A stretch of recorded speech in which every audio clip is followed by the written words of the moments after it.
જય હરસિદ્ધિ માં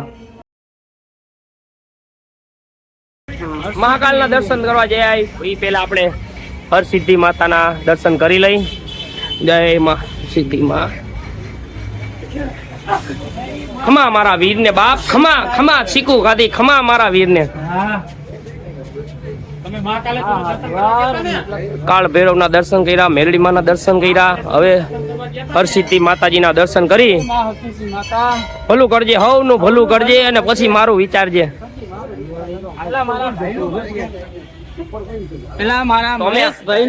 હરસિદ્ધિ માતાના મંદિરે આવી ગયા છીએ. અહીંથી કાલ ભૈરવ દર્શન જાશું આપણે.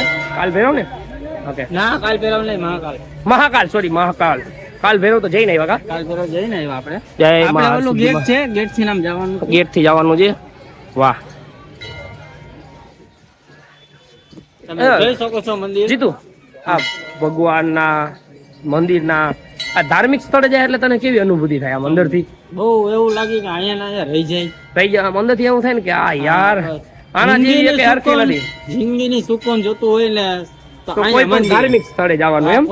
તો પછી તું આ બધા મનાલી, જમ્મુ કાશ્મીર ને એ બધા જતાય છે, એના વિશે શું કહેવા માંગે છે? એના માટે સારું જ છે, પણ તમે સારું જ છે, સારું જ છે, પણ ત્યાં રહ્યો તો મજા આવે. દુઃખ થી બહુ સારું છે. જોયું, ધીરે ધીરે જીત્યો હવે જ્ઞાન ની વાતો કરવા માંડ્યો છે. અને હું મોબાઈલ બંધ કરી દઉં કે માતાજીના મંદિર આવી ગયા.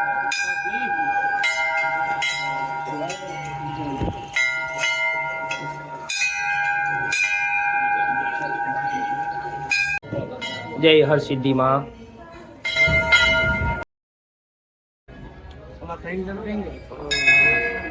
દરેક કોઈ પણ ધાર્મિક સ્થળે તમે જાઓ એટલે ત્યાંની કઈક અનુભૂતિ જ અલગ હોય. કારણ કે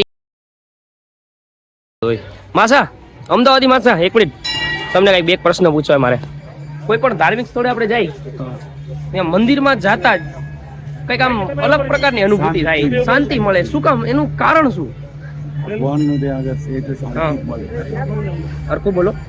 ભગવાન બેઠા તો શાંતિ જ મળે ને. ભગવાન હોય એટલે શાંતિ જ મળે, મનની શાંતિ થઈ જાય. કોઈને આપણે ખબર જ ન પડે આમ જીવનમાં દુઃખ, દર્દ કે ટેન્શન કે એવું કઈ હોય એટલે એ વિચાર જ ન આવે કે આપણા જીવનમાં આ દુઃખી છે. તો સારું લ્યો. તો નીકળી જાવ ને બસ. તો તમને કોઈને કઈ ખબર હોય કે ધાર્મિક સ્થળે જાય એટલે શું કામ શાંતિ મળે તો મને કોમેન્ટ કરીને જણાવજો.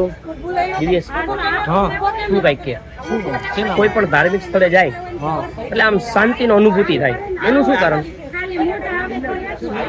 ભગવાન હોય એટલે નહીં. એ ધાર્મિક સ્થળે અમુક એવી પરાશક્તિ હોય જેના કારણેથી બધાના વ્યક્તિના મન, સંતોષ બધું જે કાંઈ પણ છે તેના ઉપર તેને કંટ્રોલ રહે છે, બધી શક્તિ.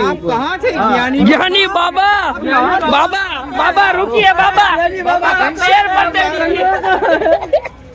અરે બાબા આ ગયા.